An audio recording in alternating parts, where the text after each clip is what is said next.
베드로는 지난번 예수님께서 자기에게 하신 말씀이 기억났습니다. 닭이 울기 전에 너는 나를 3번이나 모른다고 할 것이다. 베드로는 밖으로 나가 몹시 울었습니다. 그는 예수님의 뒤쪽으로 가서 예수님의 발 곁에 서서 울며 눈물로 그의 발을 씻겼습니다. 그리고 자신의 머리카락으로 발을 닦고 입을 맞추고 향유를 부었습니다. 그동안 나는 유대인들이 지어낸 모함으로 몹시 고통을 당했습니다. 그러나 나는 언제나 겸손히 때로는 눈물을 흘리며 주님을 섬겼습니다. 예수님과 동행하는 삶을 살아가면서 우리가 늘 체크해야 되는 것이 있는데 우리의 마음을 늘 체크해야 합니다. 예수님과 동행하는 삶이 100m 달리기를 하는 것처럼 한번 마음 확 먹고 숨 멈추고 금방 달려가면 끝나는 여정이라면 마음 관리하지 않고 그냥 해낼 수 있을 겁니다. 근데 예수님과 동행하는 삶은 마라톤 같은 여정이거든요. 그래서 힘들어도 멈추지 않고 달려야 하고 숨이 막혀도 멈추지 않고 달려야 하고 지루하고 내가 왜 이거 하고 있지? 라고 생각을 하는 순간에도 멈추지 않고 달려가야 되는 여정이기 때문에 사실은 예수를 향한 그 첫 마음을 놓치지 않도록 끊임없이 우리 마음을 체크해야 합니다. 우리가 신앙에서 예수님을 향해서 가져야 하는 첫 마음을 잃어버리면 몇 가지 증상이 나타나는데 첫 번째 증상은 마음이 굳어진다, 딱딱해진다라고 하는 증상입니다. 돌밭처럼 딱딱한 돌처럼 굳은 마음이 되어버리는 거죠. 예수님 비유에 등장하는 씨 뿌리는 자의 비유에 등장하는 길가 같은 마음이 되어서 말씀의 씨앗이 떨어지지만 싹트지 못하는, 싹을 내리지 못하는 굳은 마음이 되어버리는 거예요. 마음이 굳어져서 가난한 마음이 사라져버리면 자고한 마음, 교만한 마음만 우리 안에 자라게 됩니다. 또 우리가 예수님을 향한 첫 마음을 잃어버리면 나는 눈에 보이지 않고 남만 눈에 보이게 됩니다. 여러분, 은혜가 있을 때는 어떻게 되는지 아세요? 우리 앞에 거울이 생겨요. 그러니까 나를 돌아보게 되는 거죠. 늘 거울이 있기 때문에 다른 사람 볼 시간이 없어요. 나를 돌아보고 나의 부족함이 드러나니까 우리는 늘 하나님의 새로운 은혜를 구하게 되겠죠. 근데 은혜가 사라지면, 우리 첫 마음을 놓치게 되면 현미경이 우리 앞에 나가와요. 그래서 다른 사람 이 죄를, 다른 사람의 실수를 현미경을 통해서 보는 거예요. 나의 큰 실수는 보지 못하고 다른 사람의 작은 실수를 향해서는 막 흥분하고 정죄하게 되는 거예요. 예수님께서는 그런 사람들을 향해서 뭐라고 말씀하셨냐면 자기 눈에 있는 들보진 보지 못하고 다른 사람들의 눈에 있는 티를 보는 사람이다, 이렇게 말씀을 하셨어요. 또 은혜가 사라지면 우리 안에 어떤 증상이 생기느냐? 눈물이 말라요. 눈물이 사라져 버려요. 눈물이라는 게 산 아무것도 아니거든요.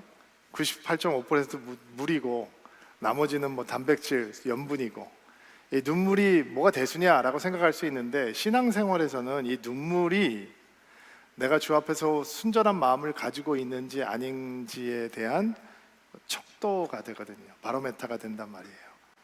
내가 내 안에 가난한 마음, 갈망하는 마음이 있는지 없는지를 살펴볼 수 있는 게 내 영혼에, 내 눈에 눈물이 있는지 없는지를 보면 알 수 있는 거예요. 눈물이 사라졌다, 가난한 마음이 사라졌다는 뜻이고, 눈물이 사라졌다라고 하는 것은 은혜를 갈구하는 마음이 사라졌다라고 하는 뜻이니까 깜짝 놀라야 되는 거죠. 오늘은 예수님과 동행하는 여정 속에서 우리가 붙들어야 되는, 우리가 배워야 되는 4가지 눈물에 대해서 좀 살펴보려고 해요. 돌아보셔야 돼요.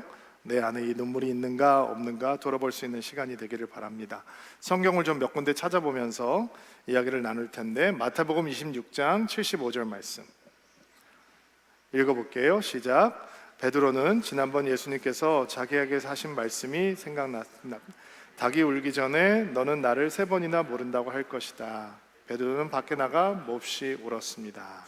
예수님께서 자기가 잡힐 것을 예고하시고 제자들이 예수님을 버릴 것이다 라고 말씀을 하셨습니다. 베드로가 그런 예수님에게 뭐라고 말씀을 하냐면, 이 사람들은 다 주님을 버릴지언정 나는 절대로 주님을 버리지 않을 것입니다 얘기합니다.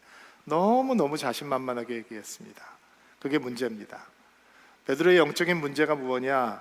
자기는 다른 사람들보다 우월하다라고 생각하는 교만한 마음이 있는 것이고, 이 사람들의 헌신과 이 사람들의 충성은 변할 수 있죠. 그러나 나는 아닙니다. 자기는 다른 사람과 다르다라고 자고한 마음이 있었던 게 그의 문제였습니다. 그렇게 큰 소리를 치는 베드로에게 예수님께서 뭐라고 말씀하시냐면, 오늘 밤 닭이 울기 전에 너는 나를 세 번이나 부인하게 될 것이다. 시간이 얼마 남지 않았어요. 닭이 울 때까지 얼마 안 남았거든요. 그러게 네가 큰 소리를 빵빵 치고 있지만 오늘 밤 닭이 울기 전에 너는 나를 3번 부인하게 될 것이다. 그때 베드로는 또 어떤 공수표를 날리냐면, 내가 주님과 함께 죽을지언정 주님을 부인하지는 않을 것입니다. 이렇게 얘기를 합니다. 그리고 예수님께서 잡히시죠. 그리고 예수님께서 오밤중에 재판을 받으십니다. 먼 발치에서 예수님을 따라가고 있던 베드로가 칼과 창을 든 군사 앞에서 예수님을 부인하는 게 아니라, 추워서 불을 쬐고 있는 중에 계집 여종이 예수님의 사람이죠? 라고 물어볼 때 나는 아니다, 예수님의 이름을 부인하기 시작합니다. 세 번째는 예수님의 이름을 저주합니다. 그리고 부인해요. 그리고 누가복음의 기록을 보면 지금 예수님은 저 멀리 계시고 베드로는 저 멀리서 떨어져 있는 게 아니라, 예수님께서 재판을 받으시고 있는 거리와 베드로가 예수님을 부인하고 저주했던 거리가 그렇게 멀지 않습니다. 눈과 눈이 만나는 거리입니다. 그리고 세 번째 예수님을 부인하고 오늘 우리가 읽었던 본문처럼 그가 통곡을 하고 웁니다. 너무너무 형편없는 사람이죠. 3년 동안 예수님을 따랐는데 그렇게 큰 소리를 뻥뻥 치고 어떻게 예수님을 저주하고 부인할 수 있습니까? 이에 못지않게 드라마틱하게 예수님을 배반했던 제자가 또 있습니다. 예수님을 은 30냥에 팔은 가롯 유다라고 하는 제자죠. 가롯 유다는 열심당원이었습니다. 여러분, 열심당원은 이스라엘의 독립을 위해서, 회복을 위해서 목숨을 바친 사람들입니다. 칼을 품게 다니면서 로마 정권을 깨부셔야 된다라고 자기의 인생을 들였던 사람들입니다. 그러면 열심당원이었던 가롯 유다가 어떻게 예수님을 따르게 되었을까? 예수님께서 하나님의 나라를 설교하셨거든요. 전반부에는 하나님의 나라에 대한 설교가 대부분이었죠. 그리고 열심당원들에게 하나님의 나라는 다윗 왕국의 회복이었습니다. 이스라엘 왕국의 회복인 거예요. 예수님이 보여주었던 기적, 이사, 능력, 이런 것들을 보면서 이스라엘 백성들을 인도할 군사적인 메시아, 정치적인 메시아, 오병이어의 기적을 일으킬 때는 무슨 생각을 했을까? 전쟁해도 이 병참의 문제는 생기지가 않겠구나, 그냥 막 음식이 나오는 거구나 라고 생각하면서, 이야, 우리 민족의 지도자가 될 수 있는 분이다 라고 생각을 했겠죠. 근데 예수님께서 예루살렘으로 올라가시면서 뭐라고 말씀하시냐면, 나는 잡히게 될 것이고 고난을 당하게 될 것이고 십자가에 달려 죽게 될 것이고, 이런 말씀을 하시는 거예요. 그러니까 죽은 정치적인 지도자가 무슨 소용이 있겠어요? 죽은 메시아가 무슨 소용이 있겠어요? 그리고 가롯 유다는 예수님께 실망을 하고 예수님을 팔아 넘기기로 결정을 하는 거죠. 은심 30냥에 팝니다. 예수님께서 재판당하시는 과정을 보면서 깊이 양심의 가책이 옵니다. 후회를 하기 시작합니다. 그리고 견딜 수 없어서 스스로 목을 매 자살을 하게 됩니다. 두 사람의 제자가 예수님을 드라마틱하게 배반합니다. 한 사람은 예수님의 이름을 3번이나 부인하고 저주했습니다. 그리고 괴로워했습니다. 한 사람은 예수님을 배반하고 팔아버렸습니다. 그도 괴로워했습니다. 그러나 한 사람은 끝까지 예수와 상관없는 인생이 되어 예수가 멀어졌고, 한 사람은 예수를 배반하고 저주했는데도 불구하고 예수의 양을 돌보는 초대교회의 지도자가 되었습니다. 차이가 무엇입니까? 눈물에 있습니다. 가롯 유다는 자기 죄 앞에 울지 못했습니다. 자기 스스로 책임지려고 했습니다. 죄에 대해서 스스로 책임지는 건 화끈한 게 아닙니다. 어리석은 것입니다. 인간은 죄를 스스로 책임질 수 없습니다. 그러나 베드로는 뻔뻔하지만 회개하고 통회하고 참회하는 눈물을 흘렸습니다. 여러분, 예수와 함께 동행하면서 우리가 배워야 하는 눈물은 무엇인가? 회개의 눈물, 통회의 눈물, 참회의 눈물입니다. 우리는 이 눈물을 두 길에서 경험을 하게 됩니다. 첫 번째는 회심이라고 하는 길에서 경험을 하게 되고, 두 번째는 성화의 길, 거룩하게 되어가는 길에서, 죄와의 싸우는 길에서 경험을 하게 됩니다. 우리가 통회와 애통과 참회의 눈물을 어떻게 회심 가운데 경험하게 되는가? 예수님을 만나서 예수님을 믿게 된다라고 하는 건 어떤 과정을 거치는 거냐면, 내가 스스로를 구원할 수 없다라고 하는 영적인 무력함을 먼저 느끼게 되죠. 그리고 내가 그동안 그렇게 가볍게 생각했던 죄라고 하는 것이 하나님에게는 하나님의 독생자 예수 그리스도가 십자가에 달려 피 흘려 죽으실 만큼 심각한 것이었다라고 하는 깨달음이 오게 됩니다. 죄를 배워서 짓는 사람은 아무도 없습니다. 하나님을 배워서 거부하는 사람은 없습니다. 죄악으로 얼룩져 있는 인간은 날 때부터 하나님을 거부합니다. 하나님을 불신합니다.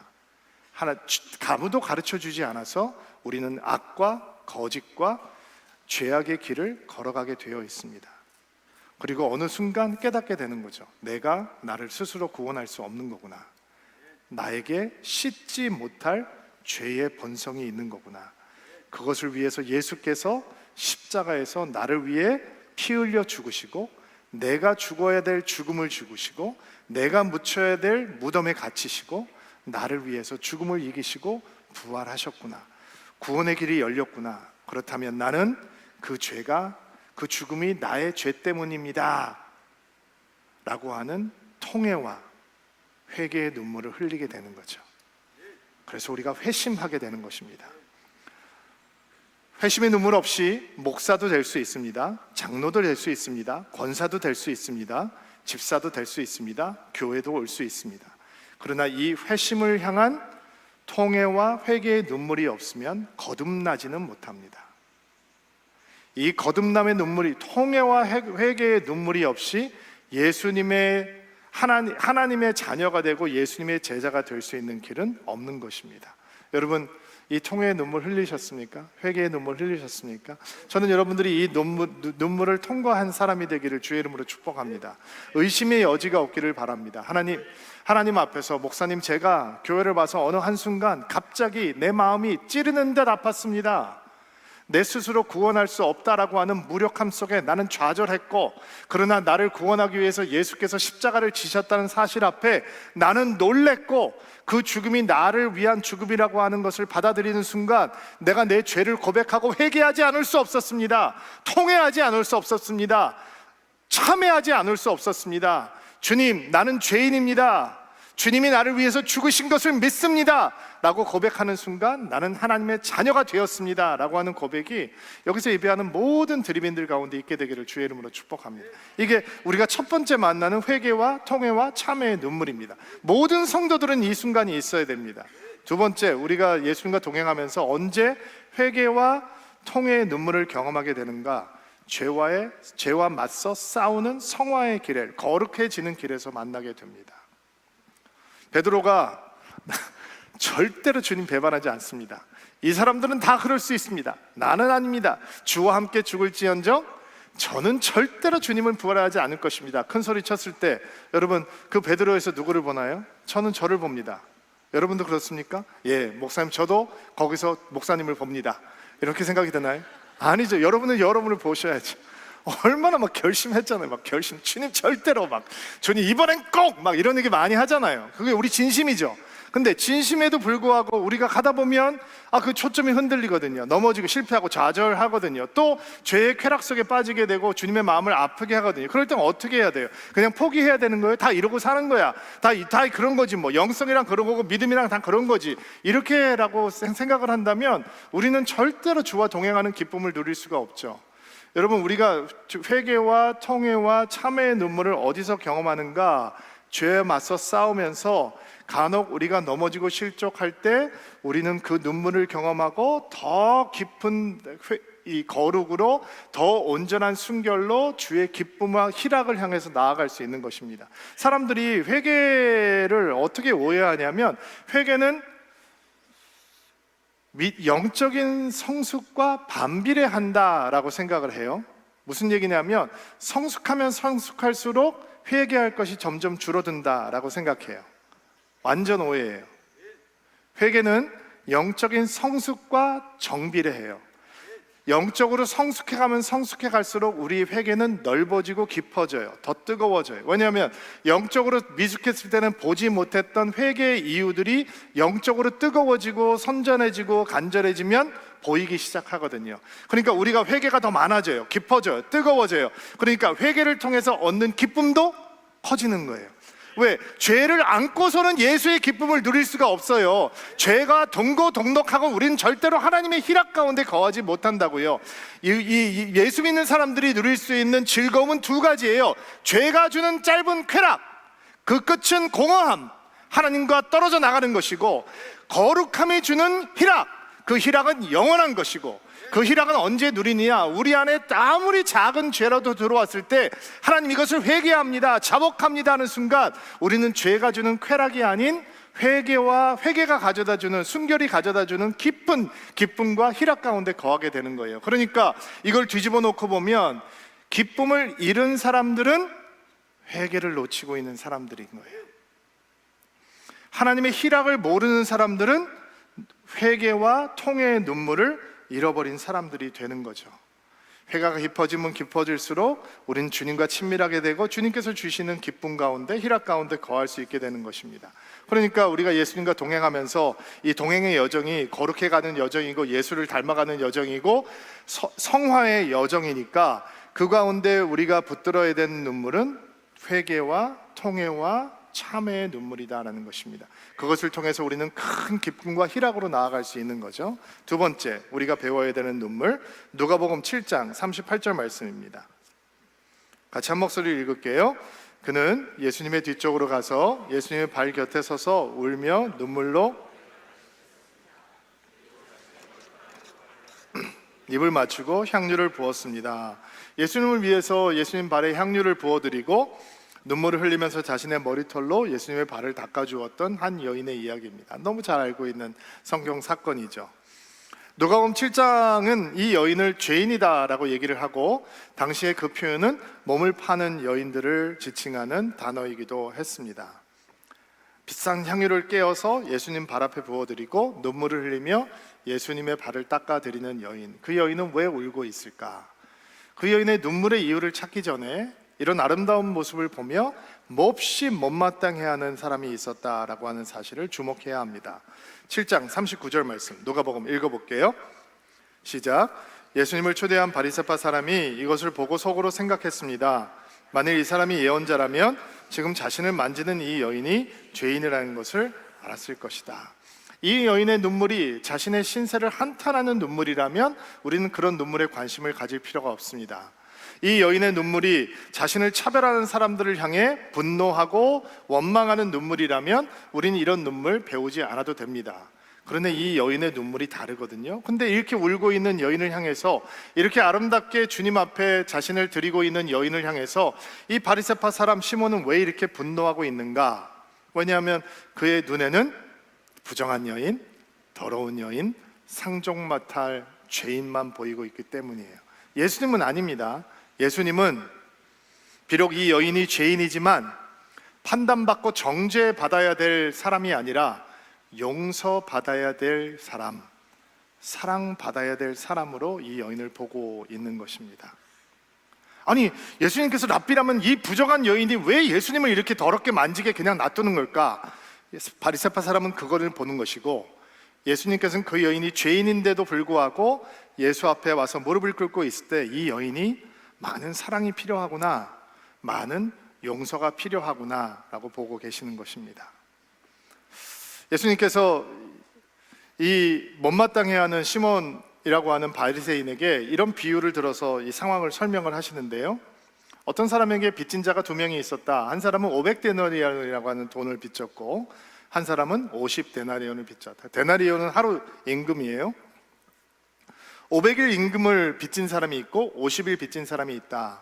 둘 다 돈을 갚을 수가 없어서 주인이 두 사람에게 다 빚을 탕감해 주었다. 누가 더 고마울 것 같으냐? 시몬이 얘기합니다. 당연히 더 많은 빚을 졌던 사람이겠지요. 그렇지.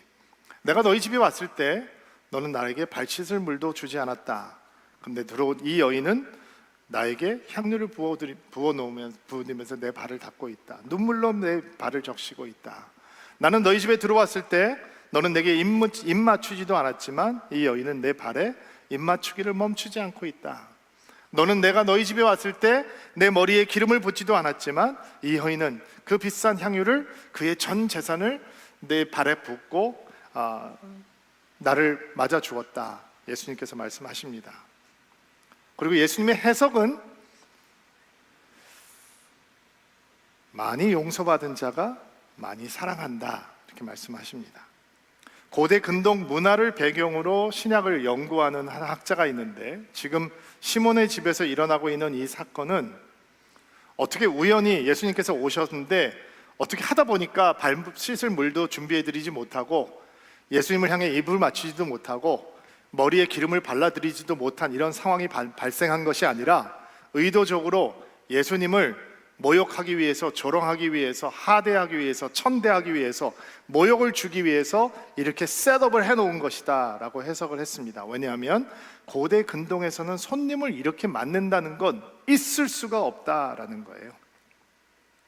그런데 이 여인은 왜 그 예수님을 향해서 향유를 쏟아드리고 눈물을 흘리고 있는가? 이 눈물이 바로 우리가 배워야 되는 두 번째 눈물입니다. 사랑하면 눈물이 나는 겁니다. 주를 향한 사랑의 눈물, 우리가 놓치지 말아야 되는 눈물입니다. 뜨겁게 사랑하기 때문에 예수 앞에 뜨거운 눈물을 흘리고 있는 것입니다. 예수를 향한 사랑의 눈물, 만약에 그 눈물이 우리의 신앙의 수준이 높은 곳에 올라갈 때만 흘릴 수 있는 눈물이라면 신앙은 우리의 노력에 달려 있습니다. 그러나 이 여인이 흘리는 눈물은 그런 눈물이 아닙니다. 이 여인이 흘리는 눈물은 많이 용서받은 자만이 흘릴 수 있는 눈물입니다. 이 여인은 죄인입니다. 어떻게 그런 인생을 살게 되었을까 알 수 없습니다. 기구한 스토리가 있겠죠. 당시에 문화를 연구하는 학자들은 몸을 파는 여인들은 목에 향유를 메고 다녔다고 합니다. 그리고 남자를 유혹하는 도구로 삼았을 것입니다. 그런데 이 여인은 그 향유 옥합을 깨어버립니다. 왜요? 더 이상 필요 없게 된 겁니다. 예수를 만나는 순간 더 이상 필요 없는 거예요. 그리고 깨어드리고 그녀는 옵니다. 많이 용서받은 자가 더 뜨겁게 사랑하는 겁니다. 예수를 믿으면서 주님을 향한 사랑이 메마를 순간들을 간혹 만날 수 있습니다. 그럴 수 있습니다. 깜짝 놀라야 됩니다. 예수라고 하는 이름을 부를 때 우리의 삶이 사랑으로 가득 차지 않는다면 놀라야 합니다. 예수의 이름을 끊임없이 부르는데 우리의 눈에 눈물이 흐르지 않는다면 여러분, 우리는 우리의 가슴을 치며 첫 번째 눈물로 돌아가야 합니다. 회개의 눈물, 통회의 눈물, 참회의 눈물. 주님, 내가 어떻게 주님의 이름을 부르는데 내 마음이 감동하지 않고 내 영혼에, 내 내면에 주를 향한 눈물이 쌓이지 않을 수 있겠습니까? 주님, 내 묵은 땅을 기경하기 원합니다. 내 마음이 완전히 말씀으로 기경돼서 예수의 이름을 부르면 내 마음이 살처럼 부드러운 마음이 되기를 원하고 내 영혼 가운데 주를 향한 사랑의 눈물이 차오르기를 원합니다. 이것이 우리가 회복해야 되는 눈물인 것입니다. 여러분, 축복합니다. 어떤 상황에도, 어떤 순간에도, 어떤 여러분의 신앙의 여정 가운데서도 주를 향한 사랑의 눈물은 흔들리지 않고 놓치지 않는 인생 되기를 주의 이름으로 축복합니다. 세 번째, 예수와 동행하면서 반드시 배워야 되는 눈물, 사도행전 20장 19절 말씀입니다. 한번 읽어주세요. 시작. 그동안 나는 유대인들이 지어낸 모함으로 몹시 고통을 당했습니다. 그러나 나는 언제나 겸손히 때로는 눈물을 흘리며 주님을 섬겼습니다. 사도 바울이 선교 여행을 마무리하고 예루살렘으로 돌아가기 전에 회고적으로 했던 고백입니다. 참 고생 많이 하면서 선교 여행을 떠났죠. 그리고 선교 사역을 했습니다. 그가 주님을 섬기면서 많은 눈물을 흘렸다라고 고백을 합니다. 우리가 배워야 되는 세 번째 눈물입니다. 주를 섬기는 헌신의 눈물, 교회를 사랑하는 헌신의 눈물, 성도들을 세우는 헌신의 눈물. 이것이 우리가 예수와 동행하는 여정에서 배워야 하는 눈물입니다. 헌신자만이 흘릴 수 있는 눈물이 있습니다. 여러분, 구경꾼은 흘리지 못하는 눈물이 있습니다. 아웃사이더들은 흘리지 못하는 눈물이 있습니다. 헌신의 눈물은 수고의 눈물이고 희생과 포기의 눈물이고 인내와 감내의 눈물이고 은혜를 소망하는 기대의 눈물이고 자기를 아끼지 않는 자만이 흘릴 수 있는 눈물입니다. 사도 바울이 예루살렘에 가기 전에 사람들이 얘기를 해주거든요. 이번에 예루살렘에 가면 큰 환난을 당할 것입니다. 큰 일들이 기다리고 있습니다. 그때 사도 바울이 뭐라고 고백을 하냐면 내가 달려갈 길과 주 예수께 받은 사명 곧 하나님의 은혜의 복음을 전하는 증거하는 일을 마치려 하매 내가 나의 생명조차 조금도 귀한 것으로 여기지 아니하노라 이렇게 말을 합니다. 생명도 아끼지 않겠다는 겁니다. 이게 헌신의 눈물을 가지고 있는 사람들의 고백입니다.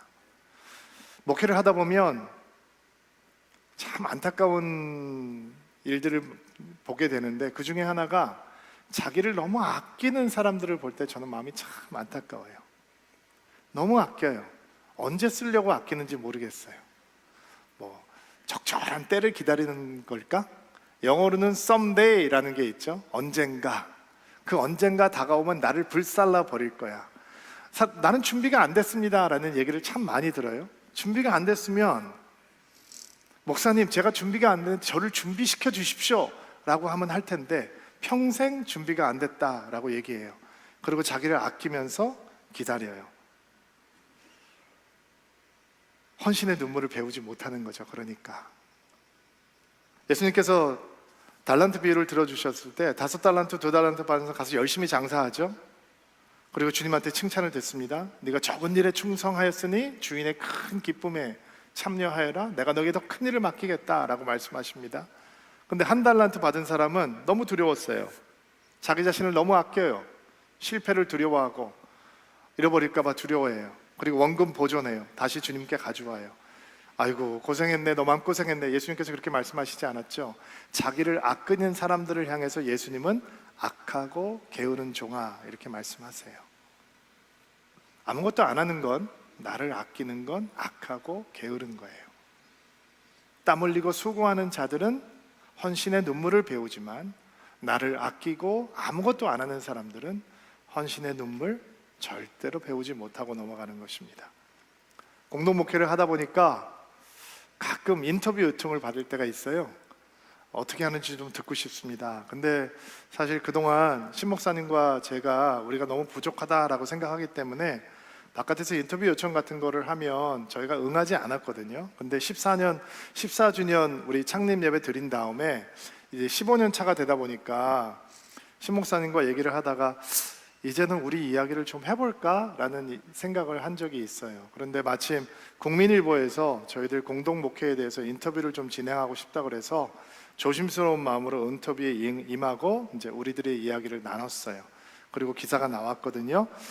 사실 저나 신목사나 여러분들에게 뭐 자랑질을 하는 사람이라고 여러분들이 생각하지 않으실 거니까 그 기사 내용들은 우리 셀장님들을 통해서 우리 사람들과 공유할게요. 읽어주시고 저희들이 선한 영향력이 될 수 있게 기도해 주세요. 인터뷰를 하다가 이런 이야기를 나눴어요.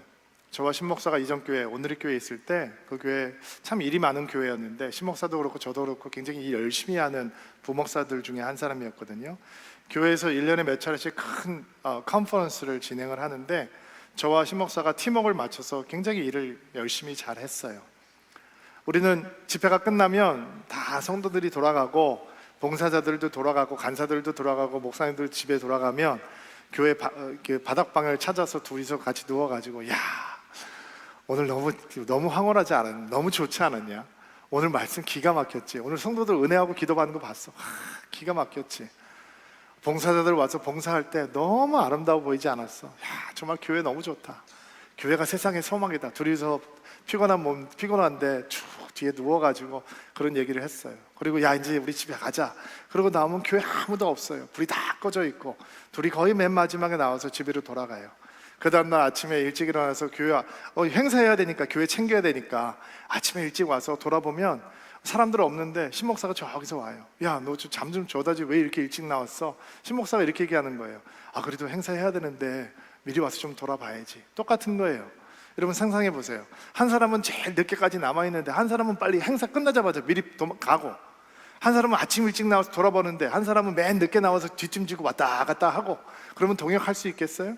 신목사님이 저에게 반하고 제가 신목사님에게 반했던 이유는 저는 신목사님 안에 주님을 향한 헌신과 교회를 향한 헌신의 눈물을 보았기 때문이에요. 저는 신목사님도 똑같을 거라고 생각해요. 우리가 교회를 그렇게 배웠어요. 목회를 그렇게 배웠어요. 그러니까 저희 교회 부목사님들이 힘들겠어요? 안 힘들겠어요? 그러니까 밥도 많이 사주시고 위로도 많이 해주시고 격려도 많이 해주셔요. 힘든 거죠. 왜냐면 우리는 목회를 그렇게 배웠으니까, 주를 위해서 그렇게 헌신하는 것이고 교회를 위해서 그렇게 눈물 흘리며 헌신하는 것이다 배웠으니까. 근데 저는 이런 기대하고 소망이 있어요. 저희들에게 그렇게 목회를 배운 우리 젊은 부목사님들이 언젠가 그들이 리더가 되었을 때 또 다른 젊은 목사들한테 교회는 이렇게 사랑하는 거야, 주님은 이렇게 사랑하는 거야, 이렇게 헌신하고 눈물 흘리는 거야, 저는 가르쳐 줄 수 있는 사람이 될 거라고 생각해요. 여러분, 주님을 위해서 흘려야 되는 헌신의 눈물이 있어요. 교회를 위해서 흘려야 되는 헌신의 눈물이 있어요. 수고하고 땀 흘리는 자들만 누릴 수 있는 눈물이에요. 그 눈물 배워야 하는 거죠. 너무 자신의 삶을 아끼다가 눈물 흘리는 찬스 다 잃어버리고 주님 앞에 섰을 때 얼마나 부끄러운 삶이 되겠어요. 예수와 동행하면서 우리가 배워야 되는 눈물은 주를 향한 헌신의 눈물, 교회를 향한 헌신의 눈물이에요. 한 가지 더 나눌게요. 이 얘기는 할까 말까 진짜 망설였어요. 어저께 새벽에 셀장들 모임하면서 진짜 이거 해야 되는지 말아야 되는지 고민도 했는데, 어저께 설교 준비 마무리하면서 때가 때인 만큼 오해가 생겨도 꼭 나눠야 되겠다라는 생각을 했어요. 말씀 한 군데 찾을게요. 누가복음 19장 41절 말씀 읽어주시겠어요? 시작. 가까이 오셔서 그 도시를 바라보시고 눈물을 흘리셨습니다.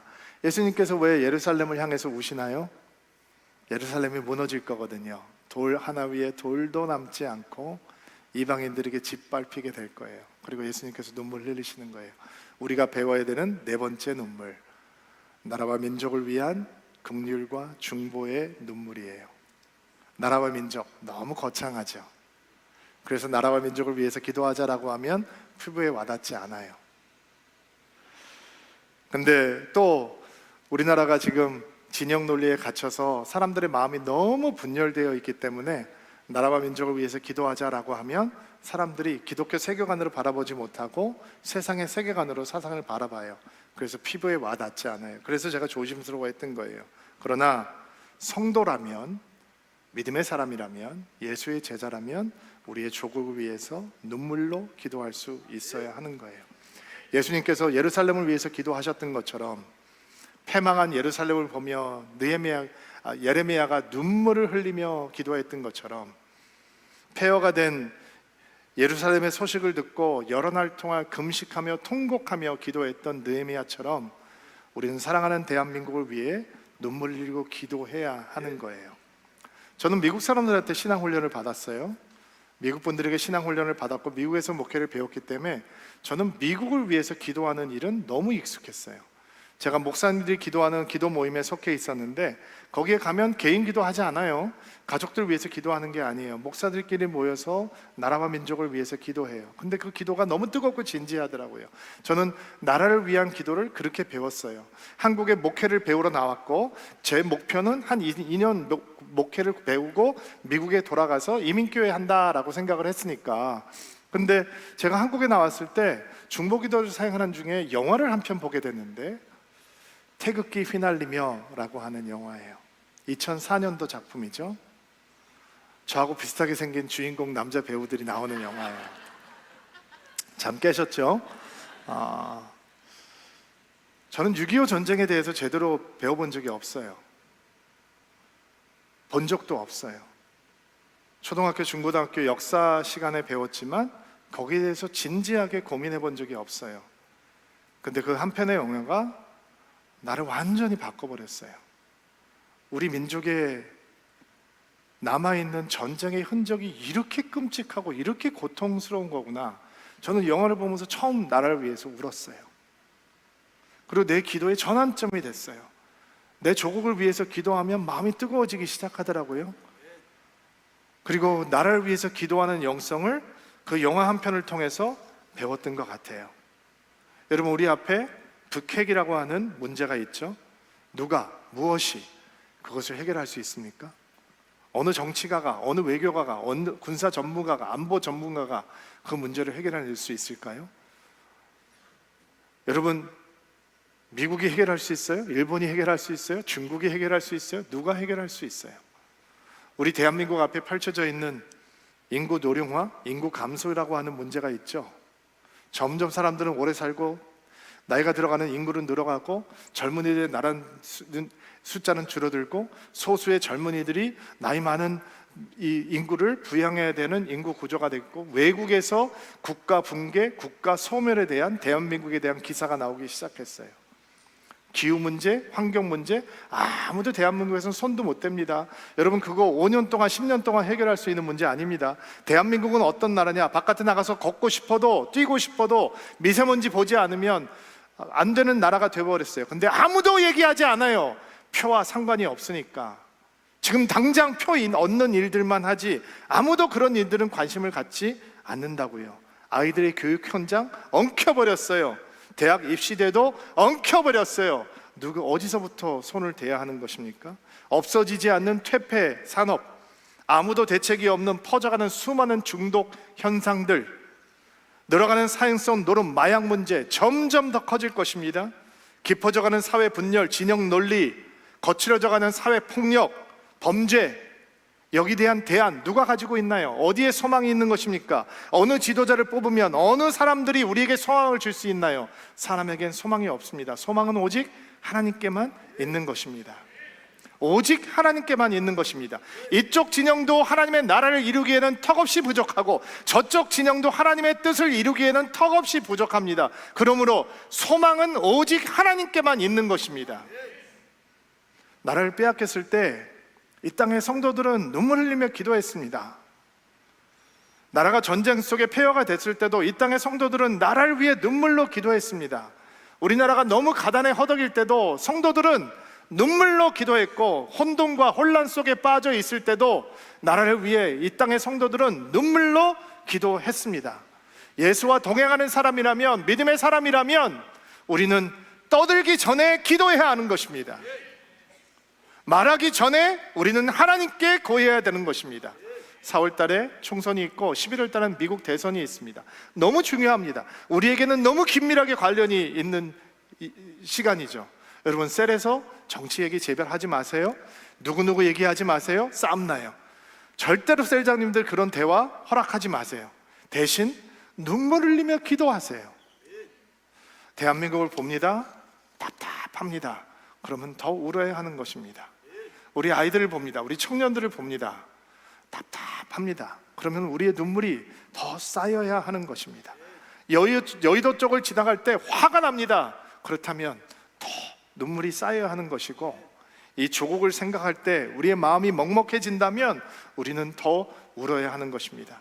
우리의 눈물이 쌓이면 하나님께서 이 땅을 긍휼히 여겨 주실 것이고, 이 땅에 눈물이 쌓이면 하나님께서 이 땅을 치유해 주실 것입니다. 성도에겐 이 눈물이 필요합니다. 사람들이 시끄럽게 떠들 때, 이 편이 되고 저 편이 될 때, 하나님 편에서 이 땅을 위해서 중보하는 눈물 흘리며 기도자가 있을 때 하나님께서는 이 땅 고쳐주실 줄로 믿습니다. 네 번째, 우리가 붙들어야 되는 눈물입니다. 이 눈물이 우리의 마음을 채우는 복된 주일 되기를 주의 이름으로 축복합니다. 오랫동안 앉아 계셨는데 다 일어나시겠어요? 자, 가슴에 손을 얹고 안수하시고요. 여러분을 위해서 축복하고 기도하겠습니다. 하나님, 오늘도 두렵고 떨리는 마음으로 말씀을 받습니다. 우리의 마음을 돌아보기를 원합니다.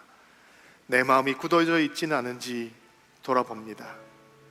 돌처럼 굳은 마음을 제하여 주시고 살처럼 부드러운 마음을 넣어 주옵소서. 내가 나를 살펴보지 못하고 남만 바라보고 있는지 않은지 돌아보게 됩니다. 우리 앞에 거울을 놓고 늘 우리 자신을 성찰하는 믿음의 사람 되게 하옵소서. 눈물이 많았는지 하나님 돌아보게 됩니다. 눈물이 마르지 않는 인생 될 수 있도록 도와주옵소서. 우리 안에 회개와 애통의 눈물이 마르지 않게 하옵소서. 조그마한 죄라도 주 앞에 회개하고 통회하고 자복함으로 회개의 눈물을 가지고 있는 자만이 누릴 수 있는 놀라운 기쁨과 희락의 선물을 누리게 하옵소서. 존귀하신 하나님, 주를 향한 사랑의 눈물이 마르지 않게 되기를 바랍니다. 주님 사랑합니다. 고백할 때 우리의 영혼이 주를 향한 사랑으로, 주를 향한 눈물로 가득한 은총을 베풀어 주옵소서. 주님을 향한 헌신, 교회를 향한 헌신, 우리 성도들을 향한 헌신의 눈물이 마르지 않게 되기를 원합니다. 나를 아끼지 않는 인생이 되기를 원합니다. 주를 향해서 헌신하는 것을 기쁨으로 여기게 하시고 교회를 향해서 헌신하는 것을 기쁨으로 여길 수 있는 믿음의 인생들 될 수 있도록 도와주옵소서. 아버지 하나님, 나라와 민족을 위해서 눈물 흘릴 수 있는 인생이 되기를 원합니다. 예수께서 예루살렘을 향해서 눈물을 흘리셨던 것처럼, 예레미야가 패망한 예루살렘을 향해서 시냇물처럼 눈물을 쏟아나왔던 것처럼, 느헤미야가 폐허가 된 예루살렘의 소식을 듣고 금식하며 통곡했던 것처럼 우리 대한민국을 위해 눈물 흘리는 중보자들이 되기를 원합니다. 하나님, 교회를 깨워주시고 성도들의 기도를 일으켜 주옵소서.